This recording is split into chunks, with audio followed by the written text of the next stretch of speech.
Kita mengenal mereka sebagai hewan liar yang menggigil di balik kabut. Matanya tajam, langkahnya hening, dan lolongannya cukup mengerikan di malam hari, seolah mengundang sesuatu yang tak kasat mata untuk hadir berpesta pora. Ya, merekalah serigala. Dalam video sebelumnya, kita telah membahas bahwa serigala adalah nenek moyang anjing yang sering kita jumpai sebagai binatang peliharaan populer manusia. Tetapi sebetulnya ada sebuah pertanyaan yang cukup mengusik. Apabila benar serigala adalah nenek moyang anjing, mengapa semua serigala yang ada sekarang ini tidak berubah menjadi anjing? Bahkan, kita masih bisa melihat kehidupan liar para serigala ini di alam bebas. Inilah kisah perjalanan hidup dua makhluk hidup yang dahulu satu, tetapi kini menempuh perjalanan berbeda. Simak investigasi berikut ini.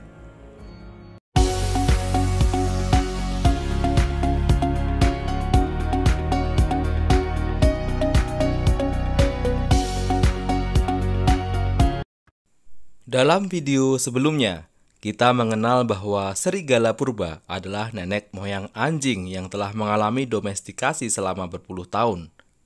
Fakta ilmiah juga menguatkan akan hal itu. Serigala purba yang hidup selama ribuan tahun adalah asal-muasal anjing yang kita kenal hingga sekarang. Pada waktu itu, tidak semua serigala berani mendekati manusia, namun hanya ada segelintir serigala yang berani berinteraksi dengan manusia. Para serigala itu memakan sisa-sisa makanan manusia, tidur di dekat api unggun, dan lambat laun mereka terbiasa hidup bersama manusia. Inilah awal pertama domestikasi dimulai, di mana manusia memilih serigala yang paling jinak, mengawinkan mereka, dan menghasilkan generasi baru yang lebih ramah, seperti anjing yang kita kenal sekarang. Lalu bagaimana dengan serigala yang lain yang tidak dipilih oleh manusia? Ya, tentu mereka kembali ke hutan dan bergabung bersama kawanannya. Mereka memilih untuk hidup di alam liar yang nantinya akan terus membentuk karakter mereka.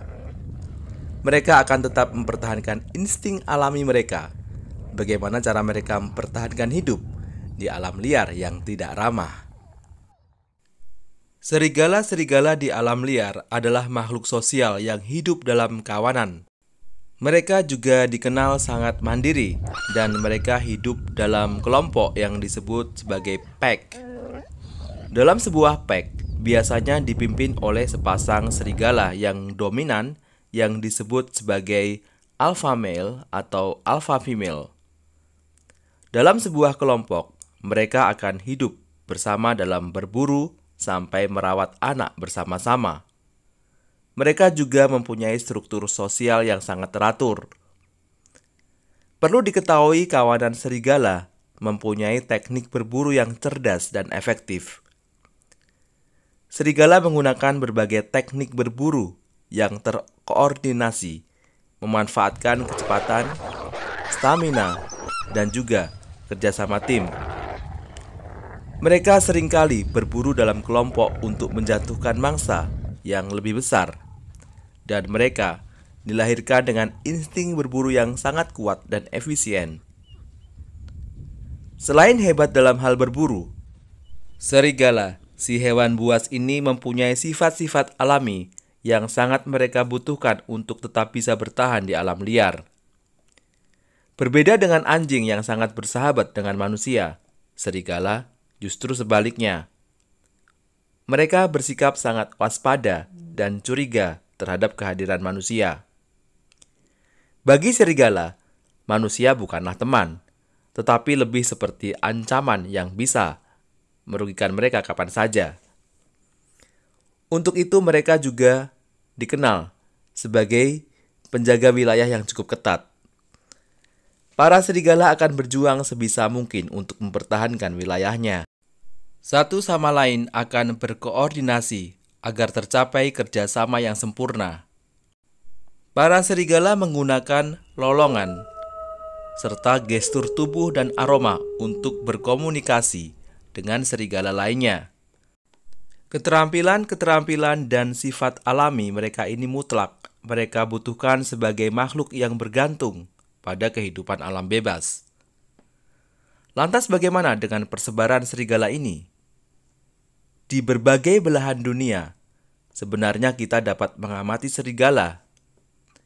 Grey wolf atau disebut juga serigala abu-abu yang merupakan nenek moyang langsung dari anjing, sering ditemui di belahan dunia utara, yakni Amerika Utara dan Eropa dan bahkan sebagian Asia.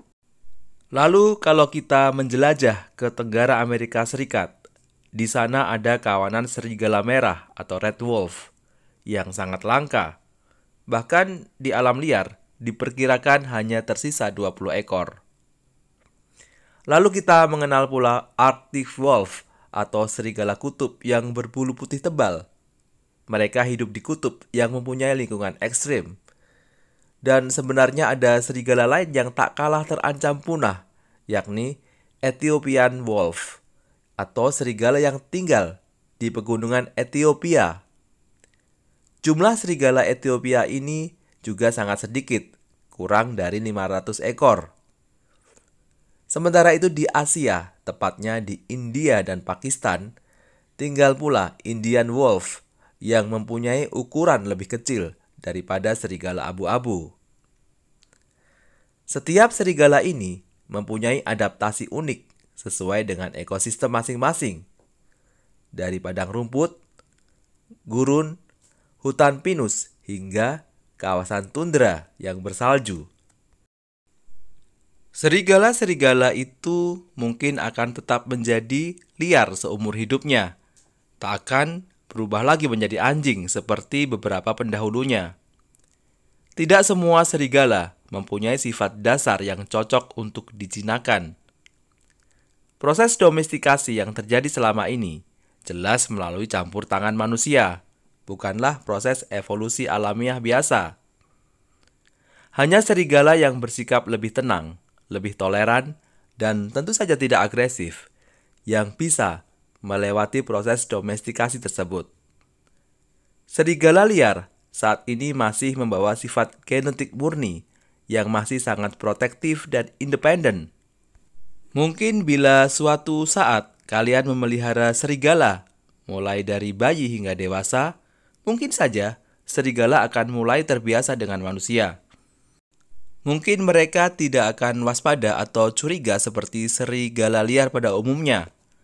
Namun kalian harus ingat, bagaimanapun serigala tetaplah hewan liar yang tetap mempunyai insting sebagai hewan liar. Ini tidak akan pernah hilang. Karena untuk menjadi jinak, bukan hanya soal lingkungan, tetapi ini sudah menyangkut soal genetik dan insting. Jadi apakah serigala ini sepenuhnya berbahaya bagi manusia? Tentu tidak. Dalam ekosistem, serigala mempunyai peranan penting dalam menjaga keseimbangan populasi binatang herbivora, seperti misalnya rusa atau hewan lain. Dengan sisa-sisa makanan yang tidak habis mereka makan, maka mereka membantu memberi nutrisi pada tanah sehingga bisa menyuburkan tumbuhan di sekitarnya. Dalam kehidupan manusia sendiri, tentu serigala juga menjadi kisah yang tak dapat dipisahkan dalam kisah mitos-mitos atau legenda.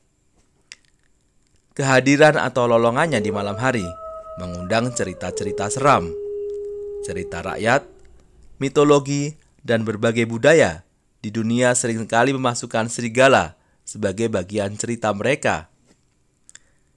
Kesan menyeramkan ini bahkan tergambar dalam film-film, seperti dalam bentuk siluman serigala, manusia serigala atau yang biasa disebut sebagai werewolf, yang tak segan-segan mengancam keselamatan manusia. Di Indonesia memang tak ditemukan serigala, namun gaung kebuasan hewan-hewan predator juga menghantui dalam kisah-kisah mistis yang beragam di Nusantara. Walaupun mempunyai aura mistis yang kuat, serigala tetaplah serigala yang mempunyai peran penting. Kelestarian binatang ini juga menjadi tanggung jawab manusia. Jangan sampai jumlahnya terus tergerus, bahkan menghilang dari peradaban manusia.